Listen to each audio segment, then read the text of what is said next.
Bueno, vamos a empezar la charla con nuestra invitada de hoy. Ella es, además de ser una dirigente política muy importante de nuestro país, es amiga de la casa. Ya el año pasado compartió con nosotros un programa. Es una persona que trabaja muchísimo, incansablemente, entre otros temas, por los derechos de la mujer, y nos pareció importante, Vanina, tratar hoy el tema de violencia doméstica, femicidio en tiempos de cuarentena.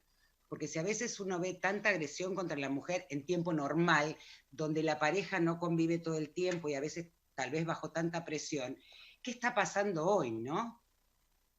Exactamente, y me parece que, bueno, nada, les cayó el programa en unas fechas muy neurálgicas con relación a esta problemática, ¿no?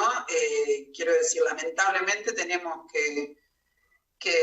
tenemos la información de 3 femicidios que se produjeron en el día de ayer. Me acaban de informar de 2 más en la provincia de Buenos Aires y de al menos 3 casos más de búsquedas, que todo indica, digamos, que han terminado en el asesinato de mujeres. Así que realmente es una temática que amerita este abordaje que ustedes le están dando, y aparte que me parece fundamental poder intercambiarlo con personas que tienen una profesión que está muy cercana, digamos, a cómo es la mirada desde una parte del Estado también con relación a esta problemática, desde una parte, una disciplina fundamental. Así que, bueno, va a ser un programa muy interesante.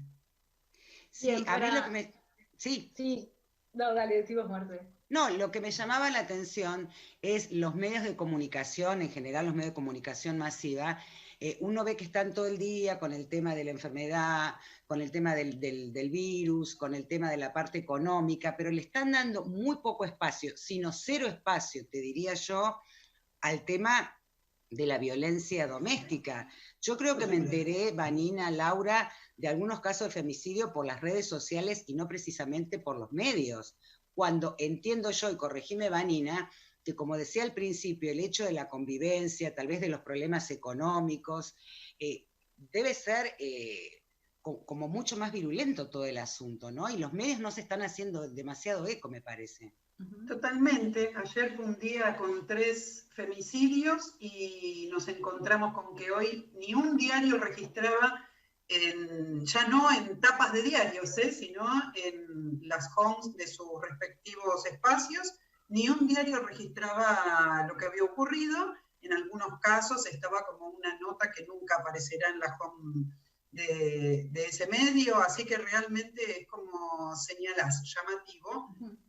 Voy a intentar explorar una explicación política al respecto del tema, pero realmente es llamativo e indignante esto de que los medios estén ocultando directamente esto.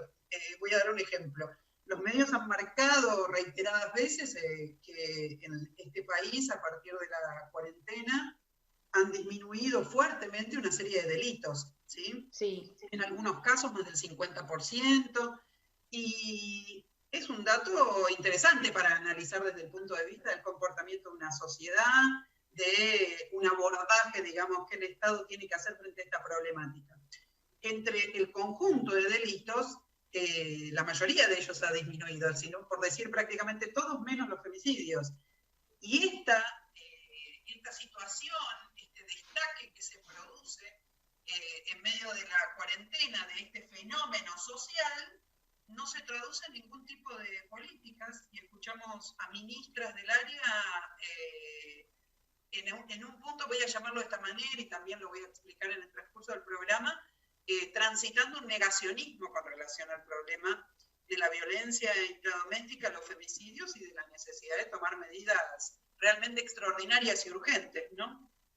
Para empezar, ya empezamos, por supuesto, pero para seguir avanzando, antes de seguir avanzando y profundizando, ¿cómo definís violencia doméstica, femicidio? ¿De qué hablamos cuando hablamos de cada cosa?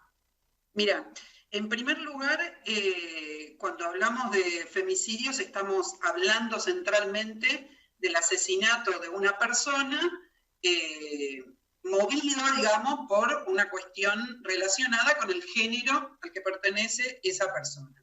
No cualquier género, porque hay diferentes realidades, y el femicidio refiere específicamente, digamos, al género femenino, y a la violencia que se desata sobre las mujeres, que finalmente, digamos, en una cantidad de casos, según el país que sea, según la sociedad que sea, termina en femicidio. Pero desde el punto de vista penal, digamos, vendría a ser el caso en que las mujeres son asesinadas por el hecho de ser mujeres o por algún tipo de situación que tenga que ver, digamos, con su condición de género.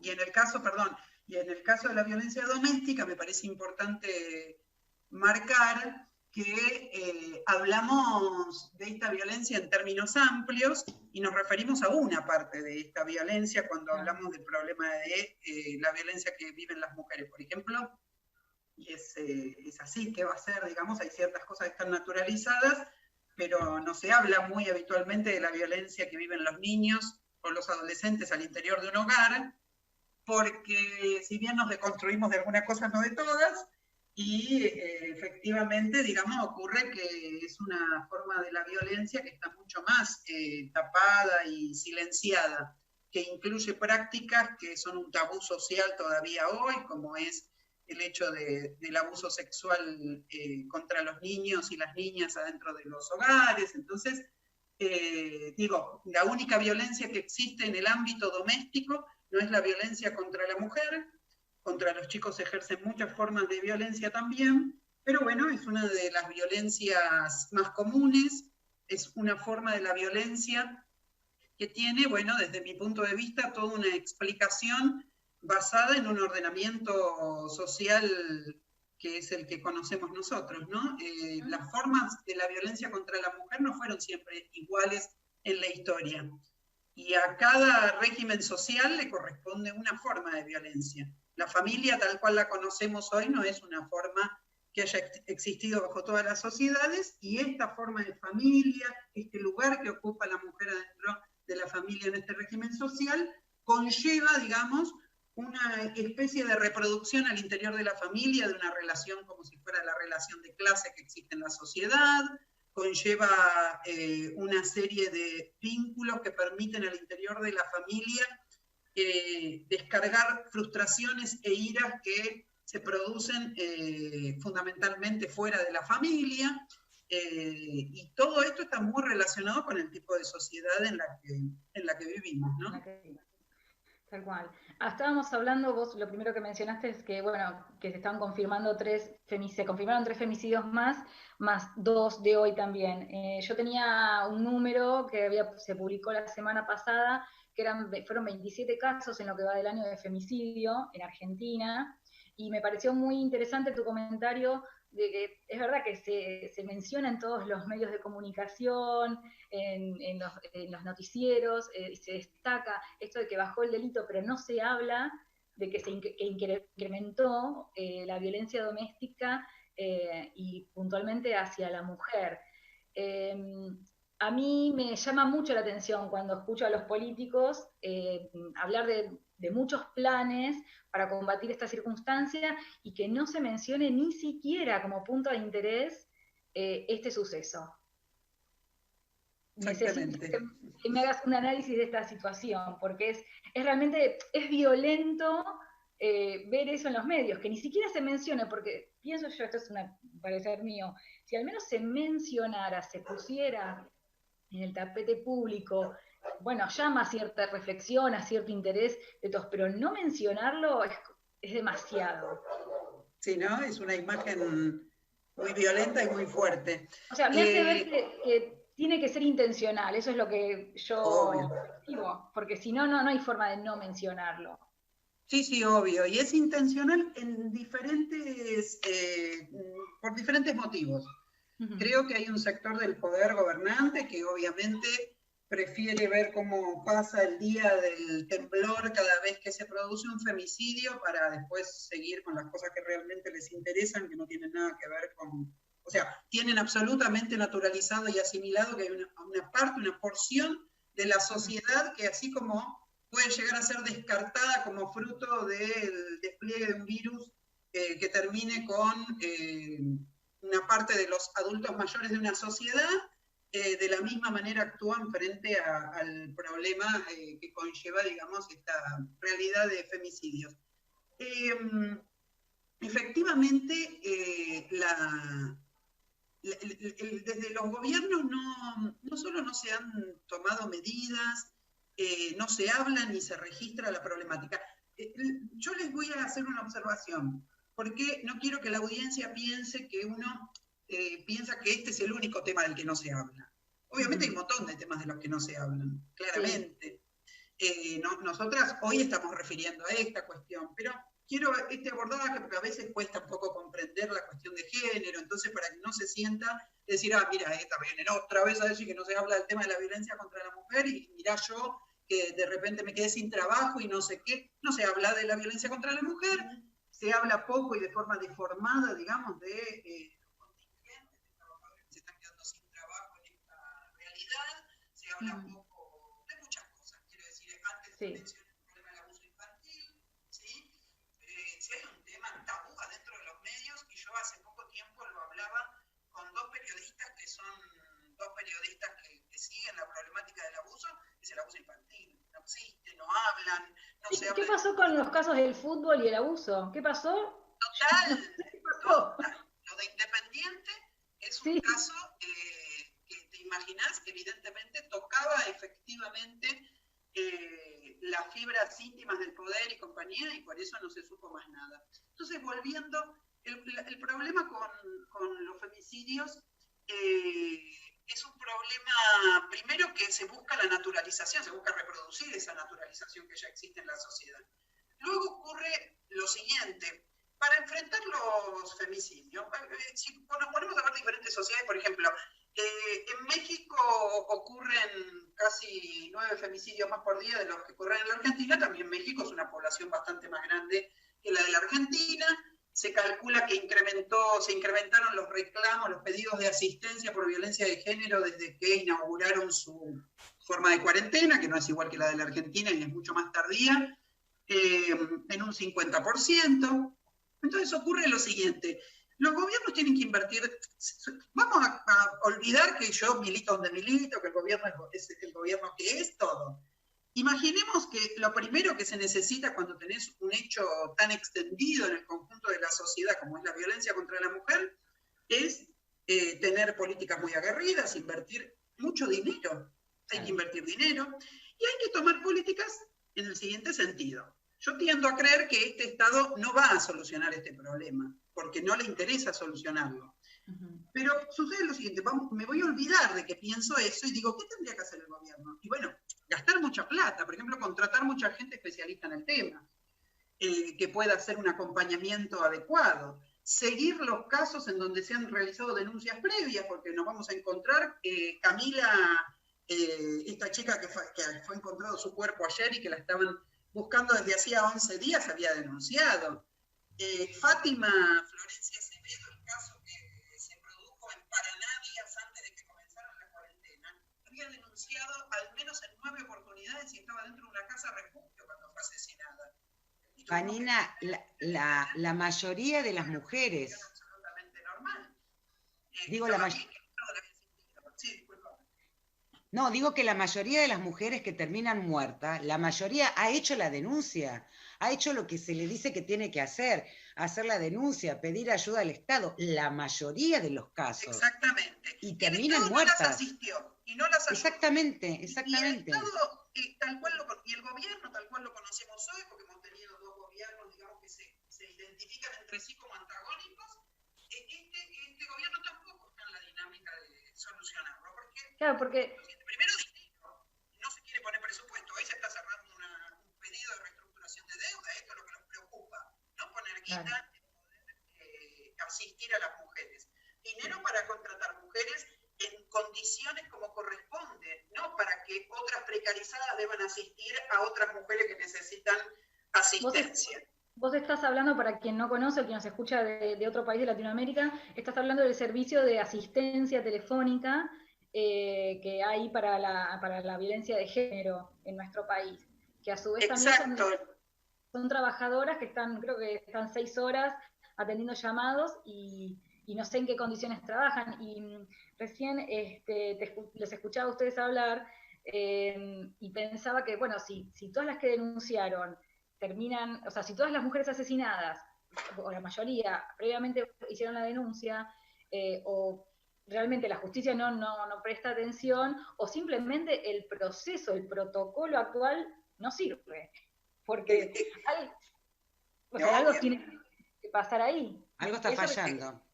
Exacto. Ustedes tengan en cuenta lo siguiente. El Estado no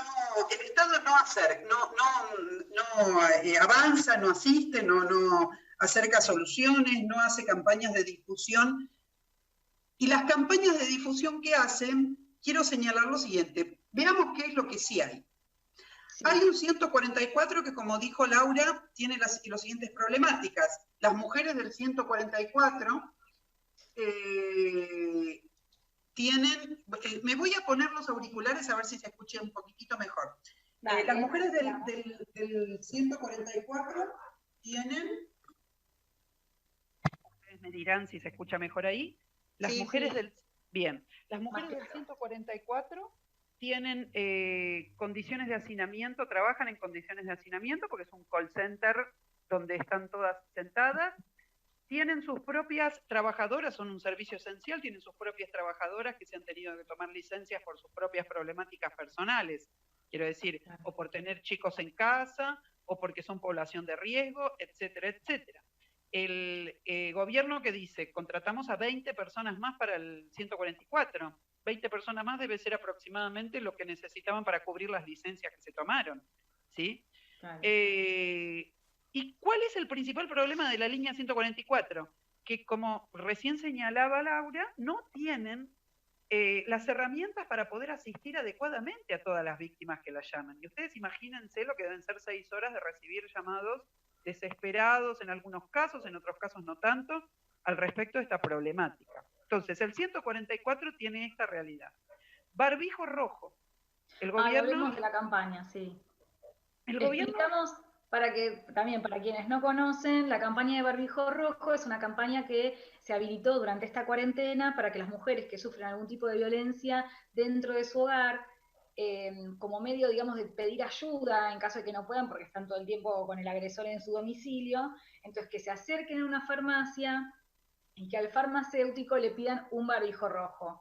¿Qué va a hacer el farmacéutico? Le va a decir, no tengo barbijo rojo, déjame tu número, que te llamo. Realmente, a ver, quizás esto sí ayudó a alguien, pero en principio me suena como... Porque también yo pienso, cuando esa mujer recibe el llamado del apoyo del barbijo rojo, ¿dónde lo recibe? En el domicilio también. No sé, parece como medio de película. Como ¿está funcionando esto del barbijo rojo? Yo tengo también, me hace cosquillita como a Laura, ¿eh? Bueno, lo bien que hacen es hacerle cosquillitas a las dos. Porque... somos elegantes. Claro, déjenme la parte brutal a mí, que yo me sale genial. No pudo haber dicho nada más inocuo, dice que se basó en experiencias internacionales, que fueron todas inocuas, obviamente, y aparte un mensaje muy dañino, que ya no es inocuo el mensaje que se da, sino un mensaje dañino. O sea, está creciendo el femicidio, crece la violencia, y yo tengo que insistir desde el Estado en una estrategia que solamente me dirija en decirle a las mujeres que son ellas las que tienen que... Lo que está faltando es denuncia. ¿Me entienden? Entonces, es todo un absurdo, porque ayer yo leí un reportaje a la ministra Elizabeth Gómez Alcorta, en donde ella trata de defenderse, porque inmediatamente muchos fuimos los que... El Ministerio de la Mujer, para quien no sepa. Exacto, de la ministra de la Mujer. Y la ministra lo que dice es que, bueno, tuvimos un caso donde un farmacéutico llamó y no sé qué, al 911, en esto de la preocupación de Laura por cómo se traduce, digamos, ese pedido de auxilio. Es de mal gusto que cuando la población en un casi 40%, según los datos oficiales, incrementó su demanda de pedido de asistencia al Estado, la respuesta del Estado sea, te voy a dar otra vía más para que denuncies, porque voy a seguir sin hacer nada con todas las vías que existían en la anterior oportunidad. Eso es un aspecto. Un paso burocrático, pero con un toque de recontraespionaje. Pero no aparte, sé. pongámonos a pensar. Supongamos que faltan denuncias y que las mujeres no se animan a denunciar, y por eso el mensaje que da el Ministerio y da el Estado es, acá faltan denuncias y el Estado no llega a salvar las vidas porque la mujer no denuncia previamente, bla, bla, bla, bla. Bueno, eso son mentiras. El procedimiento de lo que ocurre en la realidad no es así. Pero yo les voy a dar un ejemplo. Si yo en vez de decirle a la gente la tontería esta del barbijo rojo que sacó el Ministerio de las Mujeres, si yo le dijera en esta oportunidad lo siguiente, miren, a partir de mañana empieza una campaña que consiste en lo siguiente. Mujeres de la zona, por decirles algo, los llamados los recibe el 144, el gobierno no ofrece un paneo de dónde vienen esos llamados, ¿no? Entonces, imagínate que dijera, miren, hemos recibido la mayor cantidad de llamados de la zona de Moreno de la provincia de Buenos Aires, donde ayer se produjo un femicidio y hoy se produjo otro femicidio.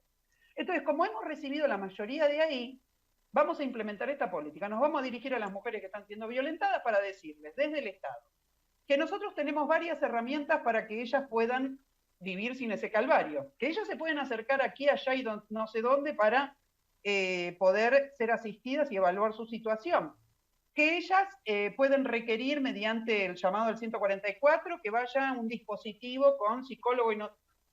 Imagínate un Estado diciendo eso. Mañana tendrían mucho trabajo, eso sí. Tendrían mucho trabajo que hacer, pero esta es la forma en que se le dice a una mujer, efectivamente, ven y que te doy la mano, y cuando vos me vengas a dar la mano te vas a encontrar que te puedes sostener.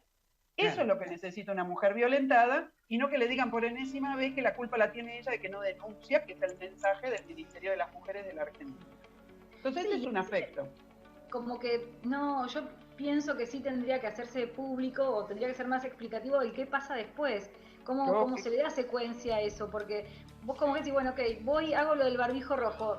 ¿Y qué pasa? Si aunque sea yo tuviera la información de que me van a llamar, de que me van a ir a buscar, que tengo un lugar de acogida, que mis hijos van a estar bien, que me voy a poder ir con mis hijos y no van a ser, o sea, o si no, lo van a sacar al agresor del domicilio. O sea, un plan, manifestar para dar cierta tranquilidad a esa víctima que se anima a denunciar. Y aparte, lo del barbijo rojo, yo suponte que fue con las mejores intenciones, pero no me imagino a los farmacéuticos que recibieron un curso, dan apoyo. Vos sabés que yo me cuestionaba eso, Laura, ¿no? Si los farmacéuticos tuvieron algún comunicado, alguna preparación, porque por ahí no es el farmacéutico, es un empleado, viene una mujer, pedirle el teléfono, el distanciamiento, el barbijo, o sea, por ahí la mujer se expone a una situación de tomar la decisión, de ir a hacer la denuncia, con todo lo que esto por ahí le puede generar, por lo que le decía Laura, pensar si la van a sacar a ella con los hijos, al agresor, claro.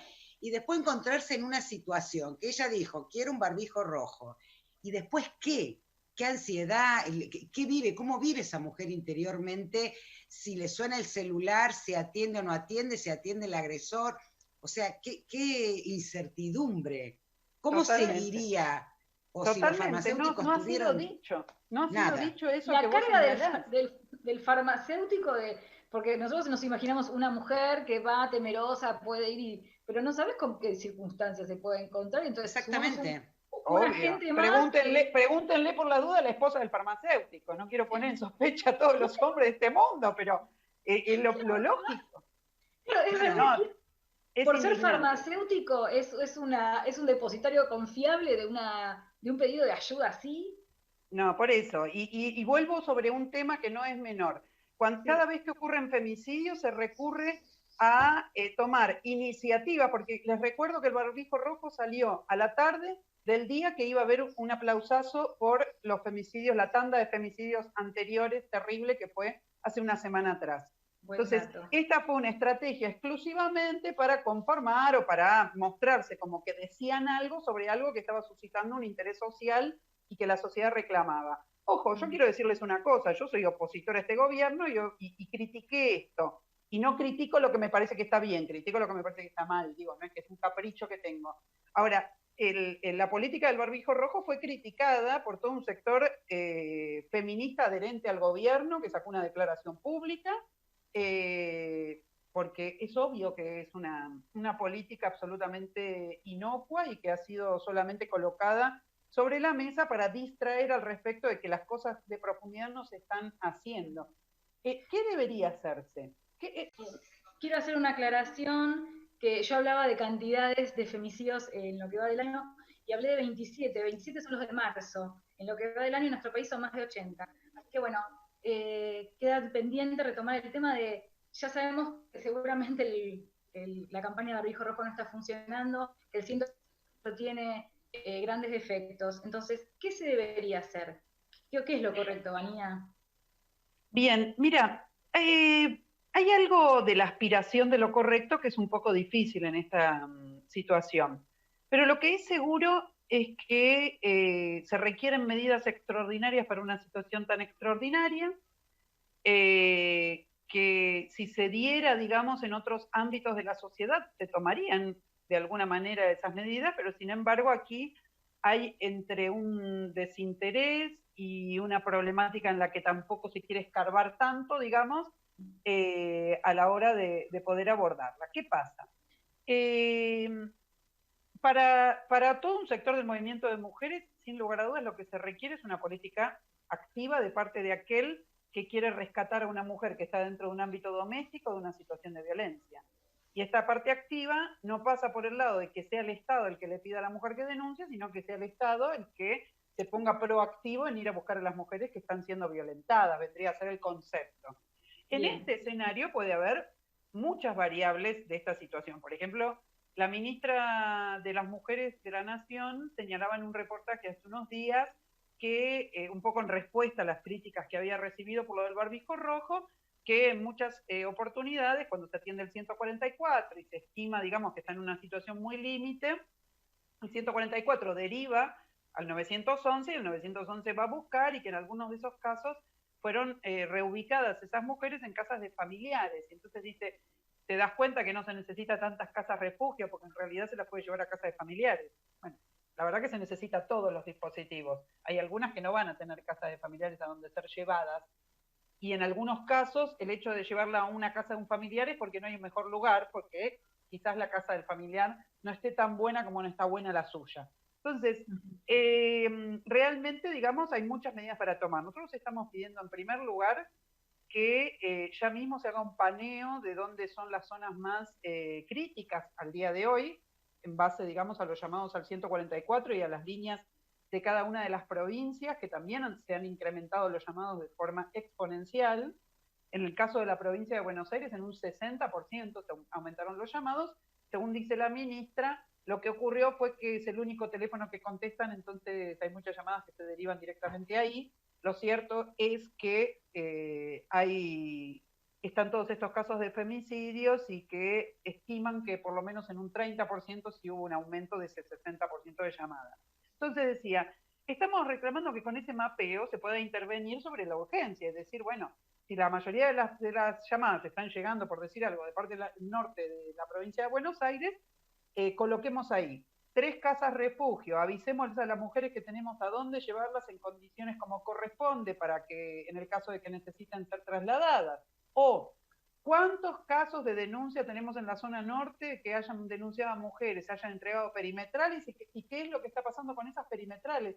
La mitad de los casos de femicidio que se dieron en estos días, ¿sí?, eran personas que tenían perimetrales, porque la justicia entrega perimetrales como si fueran caramelitos y después no sigue no hace el seguimiento de la perimetral. Entonces es la mujer la que tiene que volver a denunciar cuando se violan las perimetrales, y luego será la mujer la que pague con su cuerpo una nueva violación de una perimetral por parte del violento. Entonces, lo primero que tendría que estar haciendo hoy, tendría un equipo de 100 personas registrando a ver cuáles son las perimetrales que se otorgaron y cuál es el nivel de peligrosidad que tiene cada uno de los casos.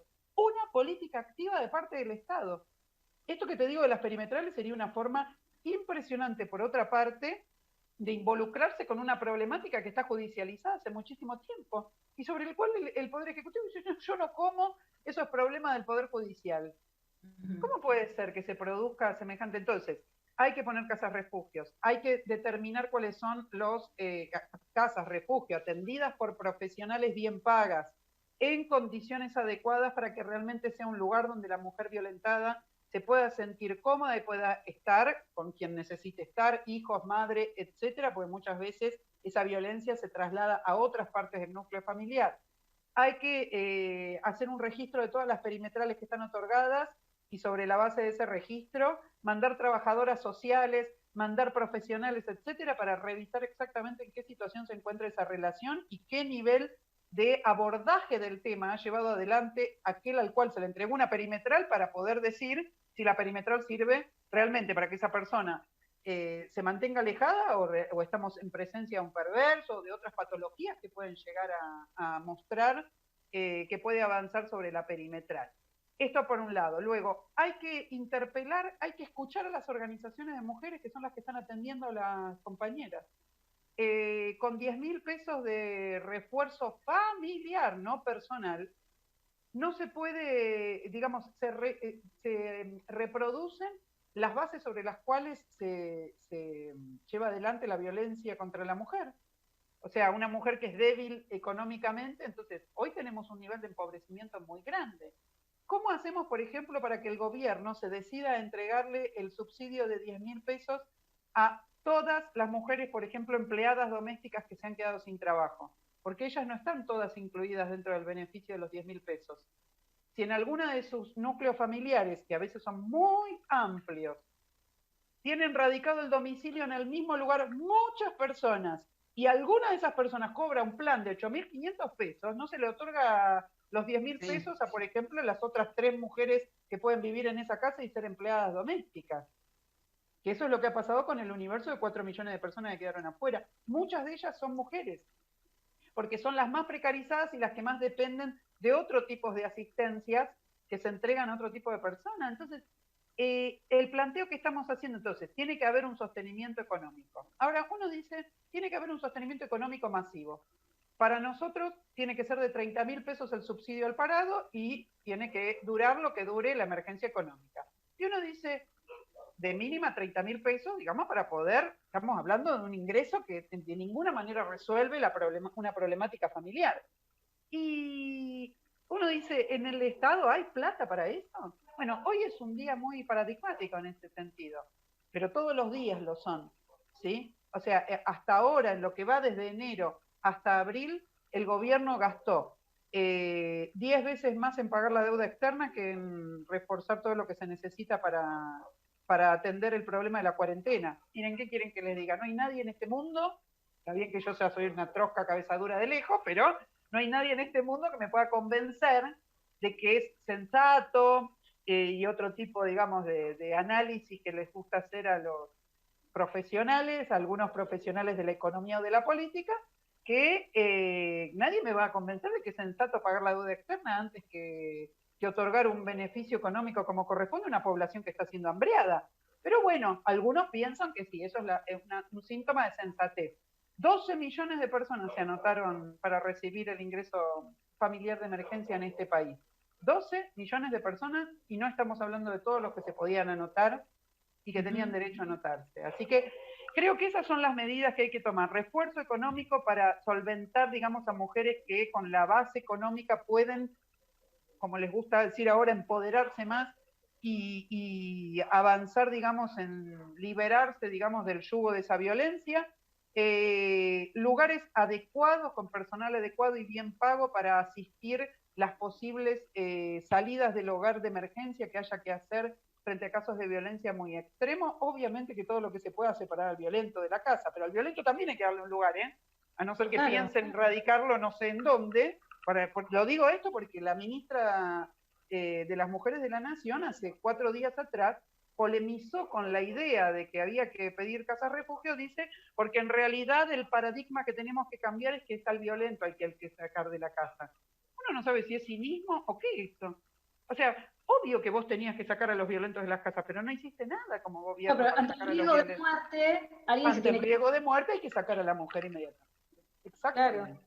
Entonces, estas son un cúmulo de medidas que lo único que van a hacer aparte es retroalimentar otras medidas positivas.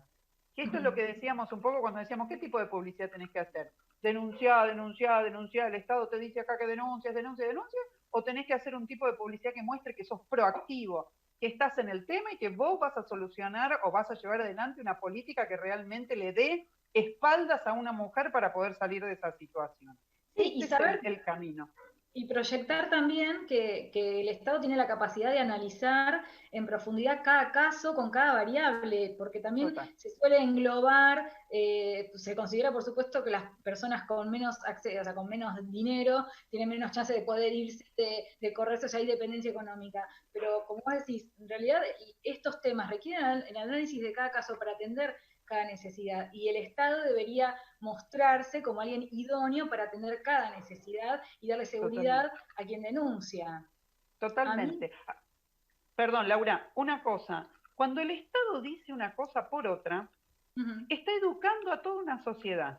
Y eso quiero dejarlo claro, porque no es lo mismo que una persona que tiene cargos dentro del Estado diga algo a que lo diga mi vecina.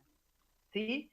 ¿Y qué quiero decir con esto? El discurso del gobierno lo que está haciendo es reforzar la idea de que el problema está en la mujer. Y ese es el grave problema que tiene toda la orientación que está siguiendo el gobierno de la provincia o el gobierno nacional con relación a esta temática. Y esa es la orientación que hemos visto siempre, siempre, siempre, y esa es la orientación que refuerza el machismo y la misoginia, porque si el problema está en la mujer, si la que nos dejamos golpear somos nosotras, si las que no tomamos la iniciativa somos nosotras, si no lo hacemos porque es algo capaz que nos gusta, bla, bla, bla, pues ¿quién construye todo ese discurso? Lo construye el Estado a través de diferentes mecanismos, más de indirectos algunos y otros más directos. Pero también hay que señalar que cuando el Estado dice, che, vayamos para allá o hace tal cosa, ¿con qué autoridad y desde dónde lo dice? Que ese es el otro problema también para que una interlocución sea efectiva. Cuando uno dice, vino el Estado y dijo que, por ejemplo, yo estaba fiel a mi estilo, muy enojada con la propaganda que había sacado hace 2 meses atrás el Ministerio de las Mujeres, diciéndole a la gente lo que es el amor, o diciéndole lo que no es el amor. Miren, cuando el Estado le dice esto a los individuos, hay que pensar 7 veces antes de decírselo. Por ejemplo, che, si te maltrata no es amor. Y el Estado que me maltrata todos los días, ¿qué tengo que decir? Che?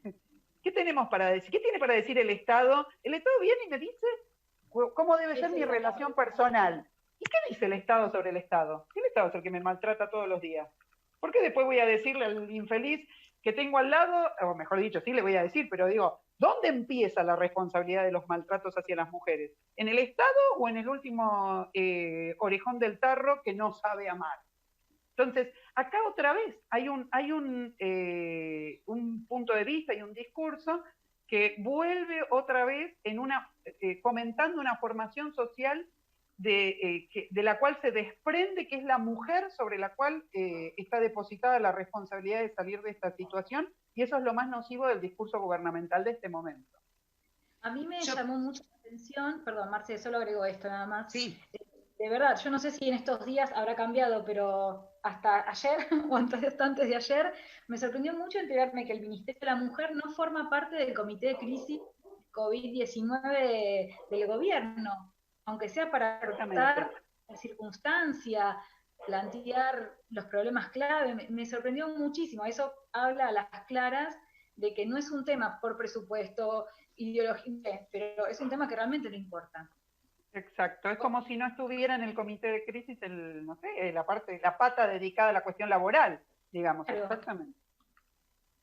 Sí, yo lo que pensaba recién cuando vos hablabas de los caramelos, hablando de las perimetrales, y esto no solamente ahora en el tiempo de cuarentena, sino creo que lo hemos visto desde siempre prácticamente, muchas de las mujeres que terminan muertas tenían una perimetral. Y teniendo perimetral, vuelven a hacer la denuncia y no tienen un seguimiento, como vos decías, alguien, un equipo que analice cuáles son las perimetrales y vea realmente, no solo que no se acerque a determinada distancia, que una vez que esa perimetral termine, ¿cómo va a ser esa relación? Entonces, cuando dicen, le dieron la perimetral, yo te digo sinceramente, Vanina, siento lo que sentís vos, un caramelo para que se sienta un poco mejor, pero, o sea, explicarle a la gente qué es la perimetral. Miren, la perimetral es lo que Marcela tiene razón, digamos, en que hace mucho tiempo, pero fundamentalmente desde que el movimiento de mujeres tuvo su auge, la justicia comenzó con más asiduidad a tener la política de, antes de comprarme un problema, entrego perimetrales frente a toda denuncia. La perimetral es la exigencia para que la persona denunciada, puede ser tanto por una mujer o por un hombre, para cualquier persona que ha sido denunciada, no pueda acercarse a la persona que lo denuncia o la denuncia a una distancia determinada.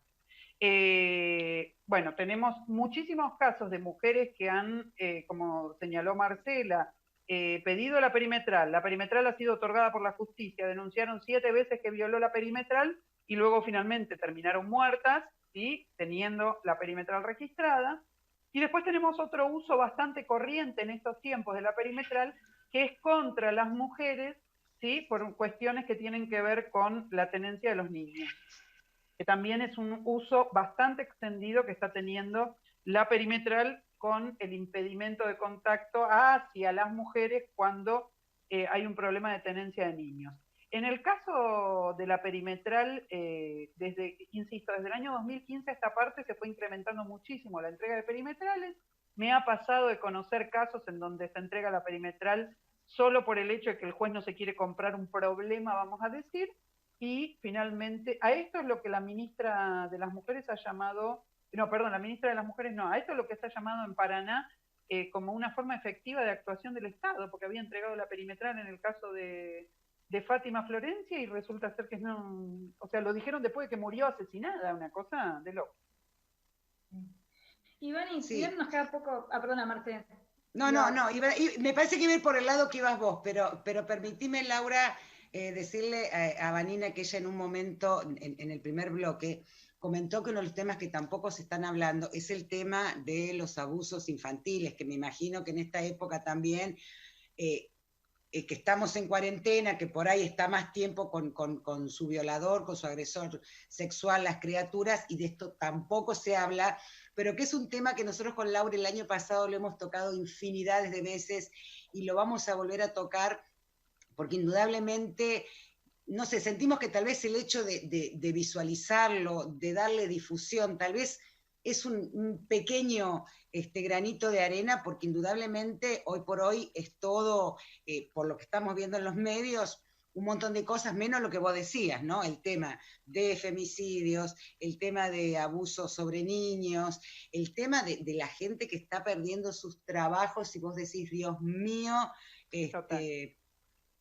¿cómo sigue todo esto, ¿no? Y bueno, el tema de la violencia de género, que vos sabés, Marina, que es un tema que prácticamente en todas las temporadas lo hemos tratado con Laura, porque es una cosa que realmente nos tiene que preocupar no solo a nosotras como mujeres, sino como sociedad. Otra cosa de la que no se habla es de la gente en condición de calle. ¿Alguien escuchó hablar de algo, hacer publicidad, ver a dónde dirigirte, si ves a alguien a dónde llamar, cómo asistir? Nada. Exactamente. Solo supimos de esos casos cuando se dieron situaciones de prepotencia policial en las cuales fueron filmadas. Es de la única manera que se habla de, por ejemplo, las personas que no tienen techo en la ciudad de Buenos Aires y en la provincia, efectivamente. Iván, y yo quería consultarte, nos queda poquito, pero quería hablar qué pasa con esta cuarentena y con estos femicidios a nivel Latinoamérica también. Porque no solo Argentina donde se incrementó la violencia, sino que en otros países donde, como vos hablabas de México, donde se extendió la cuarentena, bien se hace evidente que la violencia crece. No sé si ustedes como organización hablan con otros países.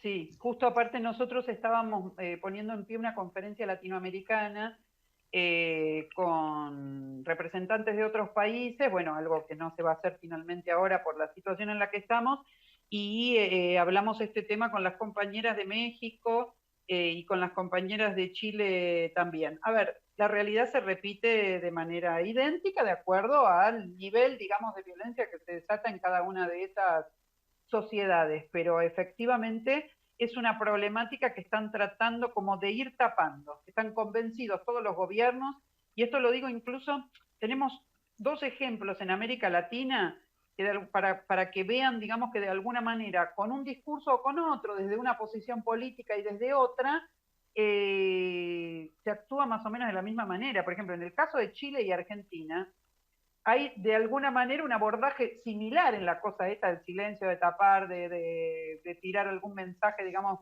llamando a las mujeres a denunciar. En el caso de México, por ejemplo, nuestro presidente no tiene tantos problemas ahora, parece que los tuvo en el pasado, pero para ser presidente se ejercitó, no tiene tantos problemas como tiene, por ejemplo, López Obrador, en materia, digamos, de poder dirigirse a la sociedad sin mostrar que es más misógino que muchos de los compatriotas de él. Lo de López Obrador es tremendo. Lo de López Obrador Vanina, nos quedó el programa. Nos estamos quedando sin programa, Leo nos está pidiendo. Eso solo digo. Y sin embargo, aplican las mismas políticas. La situación es similar, discúlpenme. No,